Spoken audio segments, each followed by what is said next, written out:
¿Y si te dijera que existe una forma de reducir el número de test y al mismo tiempo hacer imposible que cometas errores al programar? En este vídeo te voy a explicar cómo aprovechar la magia del tipado para que puedas escribir código de una forma muchísimo más robusta y aprovechando de forma completa el sistema de tipos. Para poder explicarlo como toca, déjame primero que haga 5 céntimos sobre qué es un tipo y los diferentes tipos de tipado, valga la redundancia, que existen, ya que esta es una técnica que solamente podrás utilizar en lenguajes con tipado estático, como TypeScript, Rust o Go.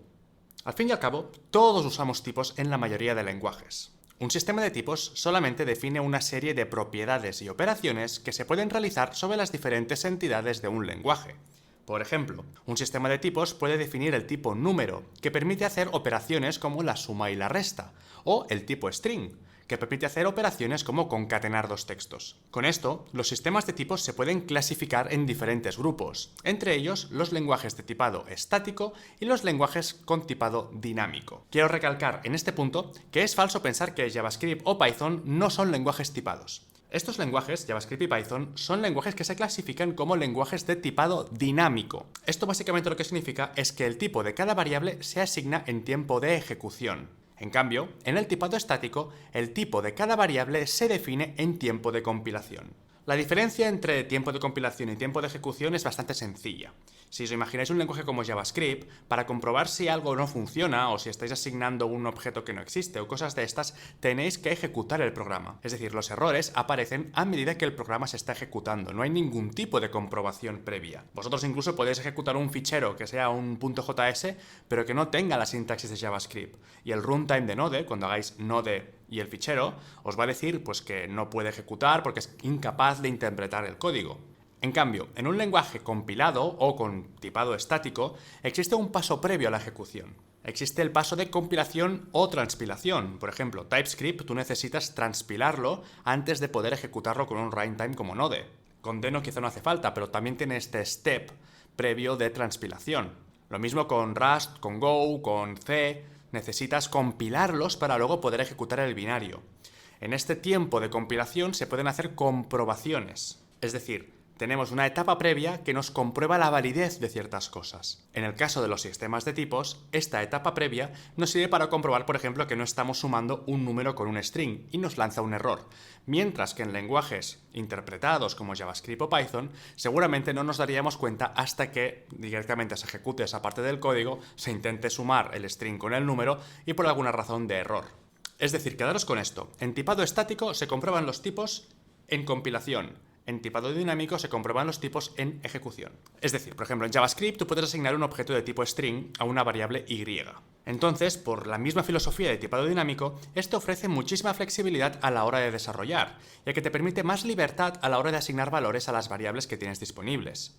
Pero también te ocasiona muchos problemas, ya que no siempre tienes la garantía del tipado. Nada te garantiza que lo que estás recibiendo por parámetro en la función realmente sea del tipo que esperas. Básicamente porque no ha habido ninguna comprobación en tiempo de compilación. Hasta que no se ejecute no lo vas a saber. Es por esto que muchísima gente está volviendo al tipado estático, obviamente con diferentes herramientas. Todo esto en busca de darle una capa de más robustez al programa que están implementando. Pero el tipado estático te permite ir un pasito más allá y utilizar los tipos no solamente para describir la forma de los diferentes objetos de tu sistema, sino también para construir limitaciones que hagan que sea prácticamente imposible cagarla. Fijaros que hemos dicho que el sistema de tipado estático realiza comprobaciones en tiempo de compilación. ¿Qué pasaría si nosotros exprimiéramos al máximo esta comprobación en tiempo de compilación aprovechándonos del sistema de tipos, aprovechándonos que podemos escribir las reglas que nosotros queramos? ¿Seríamos capaces de incluir reglas de negocio en el sistema de tipos para asegurarnos de que el código no compila ni siquiera si no está bien planteado? Es aquí, precisamente, donde entra el diseño dirigido por tipos o Type Driven Design. Y creo que la mejor forma de enseñar las capacidades que ofrece Type Driven Design es con un ejemplo real. Pero antes de continuar, dejadme darle las gracias al patrocinador de este vídeo, Cambly. Cambly es una plataforma de aprendizaje de inglés online con tutores nativos y diferentes tipos de clases. He participado en varias clases de Cambly, tanto grupales como individuales, y me han permitido seguir practicando mi inglés fuera de mi horario laboral. So Martin, you said you're working remote. So where do you live, if you don't mind me asking? I live in Barcelona, in Spain. Oh, okay, cool. Yeah, Yeah. and the company I work for has the headquarters in London. Con Cambly podrás practicar en clases grupales de hasta 3 personas o en clases privadas dedicadas para ti. Como ya he repetido muchísimas veces, aprender inglés es una inversión que te puede abrir un montón de puertas, no solamente para poder compartir conocimientos y leer artículos en este idioma, sino también para poder encontrar trabajos en otros países. Si utilizas el cupón CamblyBeta50, puedes obtener un 50% de descuento en Cambly durante los siguientes 3 días. Te voy a dejar el enlace para acceder a Cambly en la descripción o desde el código QR que puedes ver en pantalla. Ante todo, quiero agradecer a Cambly por patrocinar este vídeo y sin mucho más, continuamos con el mismo. Como he dicho, la mejor forma de aprender es con un ejemplo, y precisamente este es un ejemplo que implementamos en una de las empresas en las que trabajo hace nada más y nada menos que unos pocos meses. Imagínate que estás implementando una conexión a un servidor mediante WebSockets. Primero de todo, tendrías que realizar la conexión del socket para posteriormente poder enviar los mensajes al servidor. Si no sabéis todavía lo que es un socket, os dejo un enlace por aquí en la descripción donde explico en más detalle cómo funcionan, pero básicamente y muy resumido, si no os queréis tragar todo ese vídeo, es una conexión que se queda abierta con un servidor remoto y puedes enviar de forma bidireccional mensajes, ¿vale? Es decir, una petición HTTP normal, una request a un servidor, sería conectarse, hacer la petición, devolver, ¿vale? Y ya está, y el servidor no puede enviar mensajes. Una conexión de WebSocket se conecta, se queda abierto y tanto servidor puede enviar mensajes a cliente como cliente a servidor. Entonces, obviamente, necesitamos primero realizar esta conexión para luego poder enviar estos mensajes. Utilizando el sistema de tipos, podrías haber definido una clase WebSocket, ¿vale? Imaginaos que estamos trabajando con programación orientada a objetos.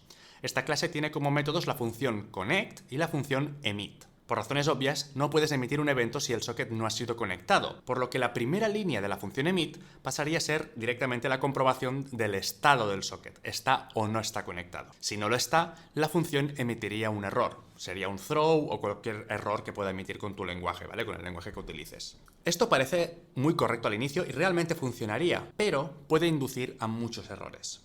Por ejemplo, no te darás cuenta de que estás emitiendo un evento con el socket desconectado hasta que esto suceda en tiempo de ejecución. Por lo tanto, mientras tú estás programando no tienes ningún tipo de garantía, ningún tipo de feedback de que esto puede suceder. Y de hecho, la única forma que tienes para detectar si eso ocurre o no en tu implementación es implementando una batería de tests que compruebe que eso no ocurre. Es decir, escribiendo todavía más código. Obviamente, si tu función puede dar error, tienes que escribir el código que maneje ese error y que lo gestione. Tienes que saber reaccionar cuando suceda esa situación. Al permitir que el programa se pueda encontrar en un estado en el que quiere emitir un evento sin haber conectado el socket, estás obligándote a escribir código para gestionar un caso que nunca debería darse. Es aquí donde los principios del Type Driven Design pueden ayudarte a hacer que todo este proceso sea muchísimo más sencillo y además te pueden eliminar toda una batería de test y eliminarte toda la comprobación del manejo de errores. Nuestro objetivo con la definición de tipos es hacer que sea totalmente imposible emitir un evento a un socket que no ha sido conectado. Es decir, queremos distinguir entre los métodos del socket dependiendo de su estado. Por lo que primero de todo, deberíamos pensar en el socket ya no como en un simple objeto, sino como en una máquina de estados. Una máquina de estados consiste en un conjunto de nodos que representa el estado en el que se encuentra un sistema. Estos nodos están relacionados entre sí mediante relaciones o eventos. Podríamos entenderlo como un grafo de estados en los que cada arista es un evento que transforma el estado del objeto de un punto a otro. Por lo tanto, si tuviéramos que definir nuestro socket como una máquina de estados, empezaríamos en el estado inicial, que sería el estado desconectado. Representa un socket pendiente de realizar la conexión con el servidor remoto. El evento que transformaría el socket desde el estado desconectado al conectado sería la propia función de conectarse, y solamente en el estado conectado el socket podría emitir eventos. A esta máquina le podemos añadir más eventos. Por ejemplo, si queremos desconectar el socket, tenemos que hacerlo una vez ya estamos conectados, ¿vale? No podemos desconectar un socket que no ha sido conectado previamente. Y a ver, esto lo estoy manteniendo simple para poder explicarlo de una forma más sencilla, pero hay muchas cosas que podríamos añadir, como por ejemplo estados de error. ¿Qué ocurre si intento conectarme y me da error el servidor remoto o no existe? Entonces, ¿cómo aplicamos el sistema de tipos para poder asegurarnos que esta máquina de estados se cumple? Pues básicamente vamos a crear un tipo de estado por cada nodo de la máquina de estados. y cada transición será uno de los métodos. Los dos métodos que cambian de un estado a otro son el método connect y el método disconnect. Tenemos pues uno de los tipos que es disconnected socket, que tiene como único método el método connect, y tenemos como el otro tipo el connected socket, que tiene como métodos las diferentes emisiones de eventos, ¿vale? El emit y el método disconnect. Lo que haremos es que el método connect devuelve una instancia del connected socket. Por lo tanto, hemos añadido la limitación de que para poder emitir un evento, sí o sí, primero se ha de haber conectado el socket mediante la función connect. Es decir, nosotros lo que podemos hacer es ocultar el constructor o hacer que sea imposible instanciar un connected socket por sí mismo. La única forma de obtener un connected socket es instanciando un disconnected socket y llamando connect sobre el disconnected socket. Estamos tratando el disconnected socket como si fuera una factoría un poco extraña, pero básicamente es un patrón de diseño. Estamos limitando con sistema de tipos, con objetos, con las clases, con como lo queráis llamar, depende del lenguaje, la lógica que se puede aplicar sobre el objeto. Esta lógica se va a comprobar en tiempo de compilación, no en tiempo de ejecución. Por lo tanto, estamos implantando reglas de negocio en el sistema de tipos. De esta forma, va a ser el propio compilador o el transpilador quien nos va a dar los errores necesarios si intentamos utilizar el socket de forma errónea. Y esto nos va a permitir eliminar tanto el manejo de errores como la batería de test unitarios que se aseguraban que no hacías lo incorrecto. Este diseño de tipos hace imposible que nosotros podamos siquiera emitir un evento a un socket que no ha sido conectado previamente. Sí que es cierto que añade un poco de consumo de memoria ya que estamos instanciando más objetos de los que instanciábamos anteriormente, pero nos aporta unos beneficios que a mi parecer compensan con creces este hándicap. Si bien es cierto que esto puede llegar a ser un problema si vamos añadiendo y añadiendo y añadiendo diferentes estados en nuestra máquina de estados, ya que al final vamos devolviendo objetos nuevos por cada transición. Para mitigar el problema podemos buscar formas alternativas de definir la máquina de estados en nuestro código. Y es que desde hace muchísimo tiempo se definió un patrón de diseño especialmente pensado para esto, el patrón state. La principal diferencia y la razón por la que no he usado el patrón state como ejemplo es que el patrón state define el estado como un atributo interno del objeto. Es decir, acabaríamos teniendo un tipo WebSocket y dentro de él tendríamos definido un objeto estado que determinaría si el estado del socket es conectado o desconectado. A mí lo que me chirría del patrón state, en este caso de uso específico que es utilizar el sistema de tipos para comprobar errores, es que se define como un atributo del objeto padre.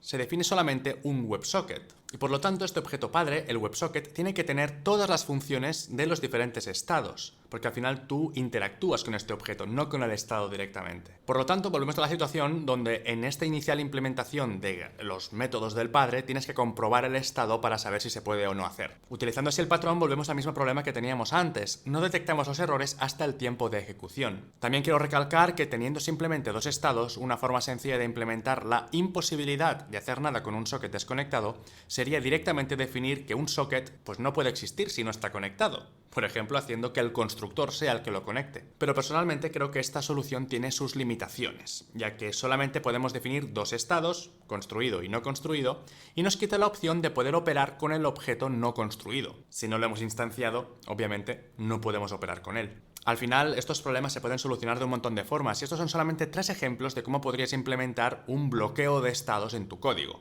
Pero lo que me parece interesante del diseño dirigido por tipos es que tenemos que cambiar nuestra mente para programar de forma que no utilizamos simplemente if, elses y throws, sino que utilizamos el sistema de tipos, la definición de los tipos, como una plataforma, como unas piezas de Lego que estamos construyendo para asegurarnos de que las reglas se cumplen. Es más, con este tipo de desarrollo estamos aprovechando el sistema de tipos en su máximo potencial. Al final, los lenguajes de tipado estático están pensados precisamente para poder aprovechar esta etapa de compilación para detectar estas cosas. Es decir, en lenguajes de tipado estático necesitaríamos muchos menos tests que en lenguajes de tipado dinámico. Si os encontráis que estáis haciendo los mismos tests en TypeScript que en JavaScript, es posible que no estéis aprovechando el sistema de tipos en su máximo potencial. Y en definitiva, espero que este vídeo os haya parecido interesante. Ha sido la segunda vez que lo grabo. Los que me seguís en Instagram seguramente ya visteis el problema que tuve con el audio. Espero que se haya solucionado y que se grabe mejor esta vez. Si no, ya no sé qué voy a hacer. Por lo tanto, y siendo la segunda vez que grabo esto, agradecería un montón si os pudierais suscribir o al menos darle un poco de difusión a este vídeo. Son cosas que ayudan muchísimo a hacer crecer el canal y me permiten a mí poder seguir creando contenido para vosotros.